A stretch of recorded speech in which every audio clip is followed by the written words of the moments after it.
Welcome everybody to a brand new edition of Over the Top Talk.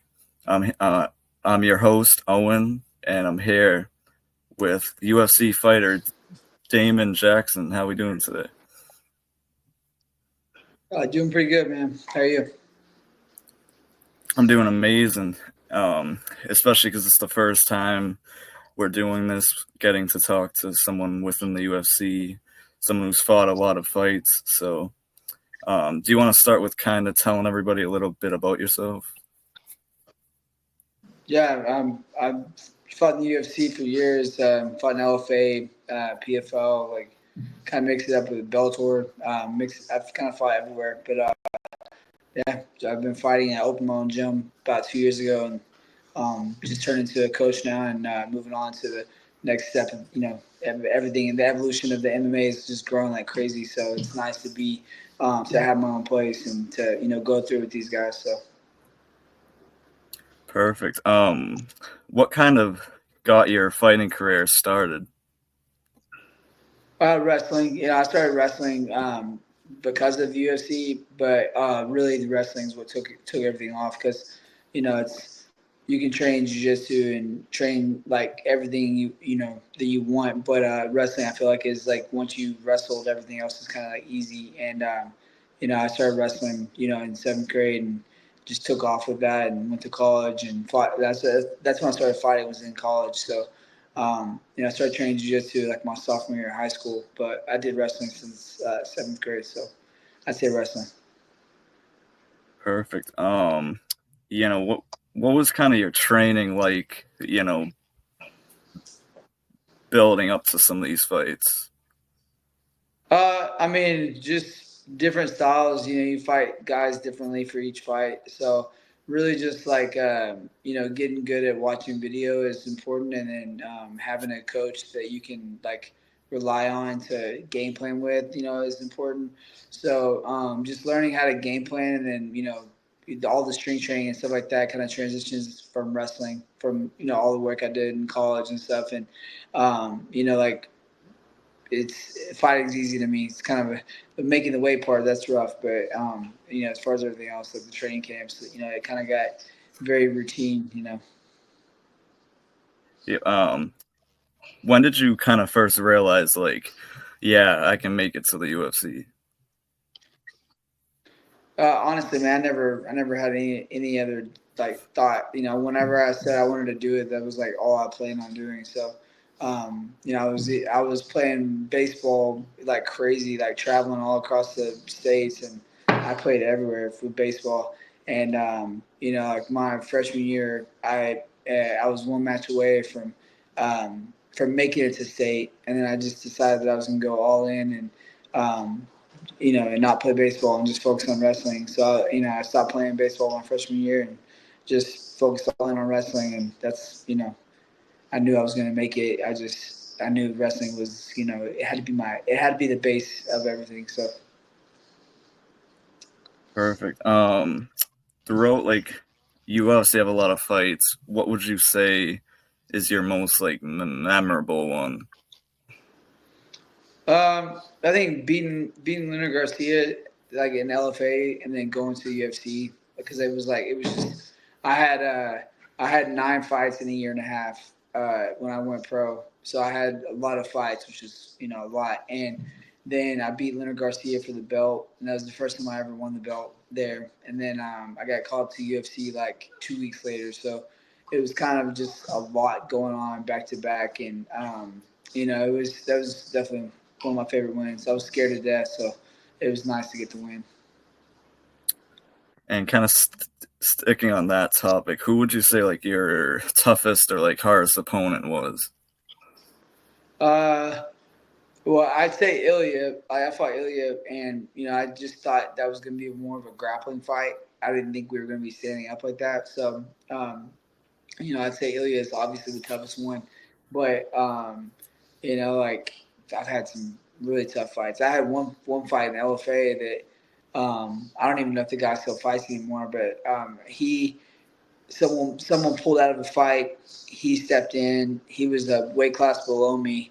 His name was Levi Moles, and that was probably like like thinking back, that's probably like one of my toughest like slugfest fights. It was a lot. And obviously, you mentioned Ilya. Like, can you describe how it feels to get hit by that guy? I mean, it's not. I mean, yeah, he has good power, or whatever. But like, you get hit. Like I get hit in practice all the time, and just the setup he had. His speed was really good, and his movement was really good. Um, he obviously he connects well and lands good. But when that happens, you don't really feel it. It's obviously you're waking up and you're feeling it then. But his speed and his movement was very much that was a problem. I wouldn't say so much like his power every punch, but it was like he does really well about moving and getting himself in the right position, and then lands that good clean shot. Yeah, and how would you say you keep yourself like motivated to like keep fighting? Honestly, it's always been about competition. It's always been like just wanting to compete. But I think that financial things are it's a great way to be. It's great to be competitive, but it has to make sense financially to continue doing it. Obviously, if you have a family too, that's the issue with with every fight. It's how much money you're making, how much time you're taking off work, and things like that. So I have a lot going on. I have 4 kids. I have my own gym, and I still work all the time. I still train as much as I can, and so I think it's just staying motivated. It's your own issue, but I think that for me is always the competition. Yeah, and how do you say you handle like time management? Obviously, like you have family, fighting, training. Yeah, I mean, time management's. I think any athlete kind of understands that the best. I think that you have to think about the next day always when you're training for any sport. It doesn't matter if it's wrestling or any sport. You're thinking about your game plan. You're thinking about your nutrition. You're thinking about your weight training. So you have to plan all that. Plus, you have to be a normal person. You have to have friends. You have to have family and things like that. You got to do so. I think that if you're just an athlete overall, I think that helps with time management in the future. And I think that that's just something of trial and error. But, I have a lot of really successful people around me as well at my gym and then the gym in Dallas. So I think that, like being around, people doing bigger things than you is important. Um, would you say, do you have any fighters like in the company that you like admire, kind of look up to? Yeah, honestly, man, Max Holloway is definitely someone that I look at. He's been doing it for so long, and he's still a little younger than me, but he's got his family and stuff, and then he's fighting. Like he's winning big fights, and and then let's see. I like overall, like as just a family man, like Frankie Edgar, he's obviously like he's my favorite fighter ever.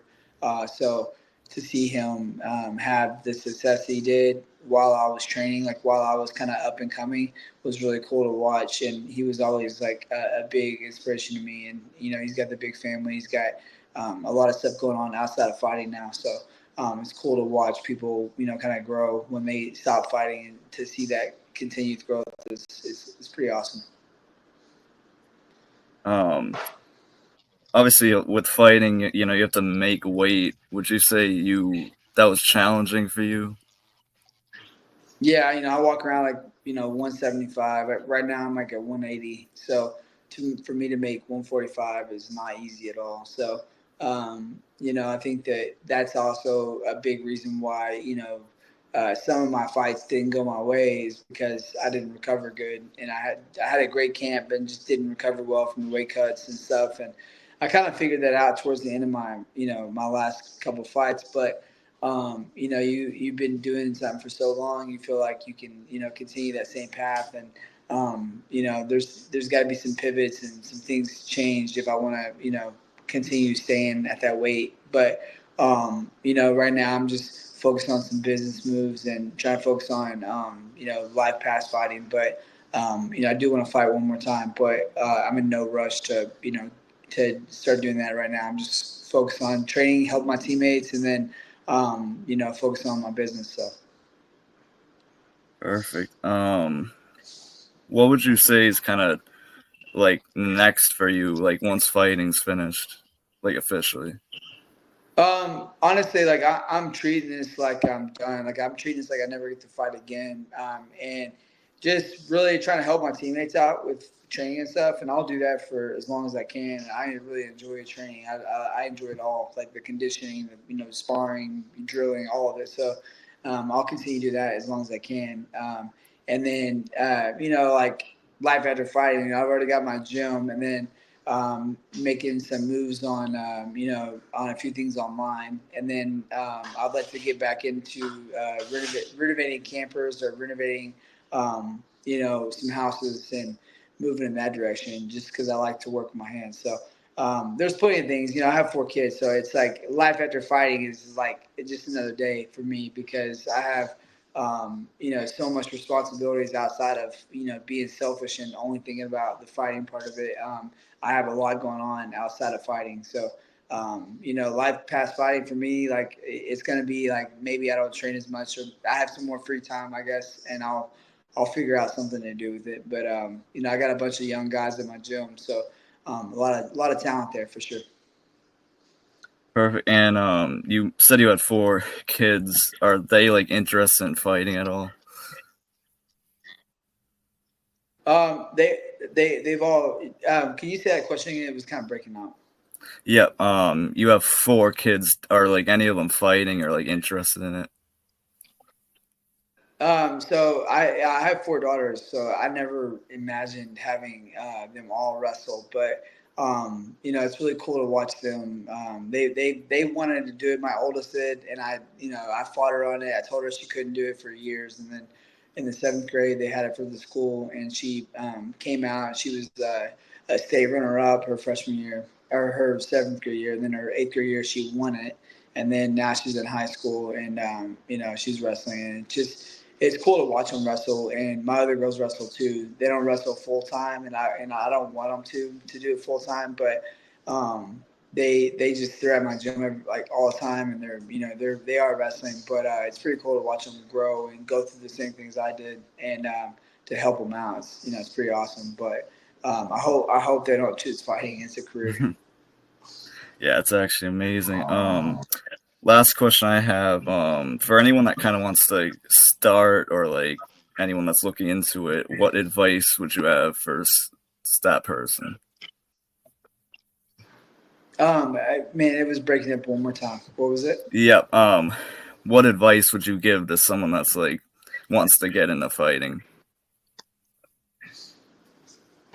Man, I can't. It keeps breaking up every time you talk. Yep.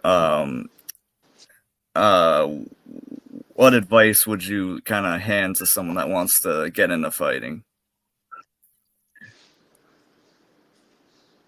Man, I don't know why it keeps Does breaking that up. I work? can't. I can't understand that. Let me see. No. I mean,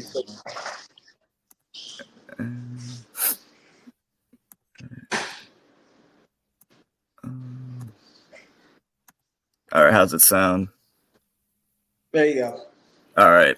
So the last question I got for you, what advice would you kind of hand to someone that wants to get into fighting? I mean, anybody that wants to get into fighting is gonna know the answers. They're gonna like put themselves through it. So I think that don't be in a rush to like think that you should be at a certain level. Like you really learn basic things. Like I tell you, like if you can start wrestling at like if you're still in high school or middle school or elementary school, I would tell you 100% wrestling is the way to go for everything, because it makes you a different person. It's just better, your training's better, your mindset's better, like wrestling for sure.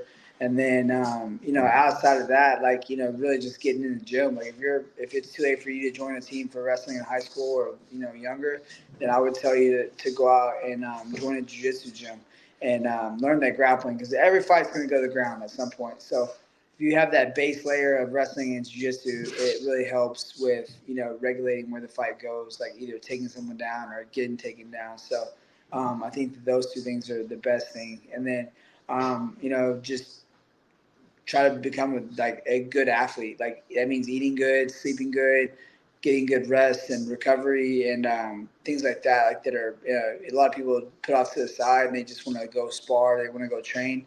I would tell you to become a good athlete, make sure you're doing the right things, outside of just sparring and just fighting. But wrestling and jiu-jitsu will teach you both of those things. So I would say lean towards wrestling if you can. Perfect. That's all I have for you. But for everyone that comes on, we give them time to shout out really anything they want to. So I'll give you the floor to do that.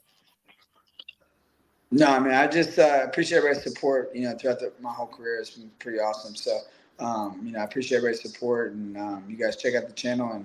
And yeah, thank you. Yep.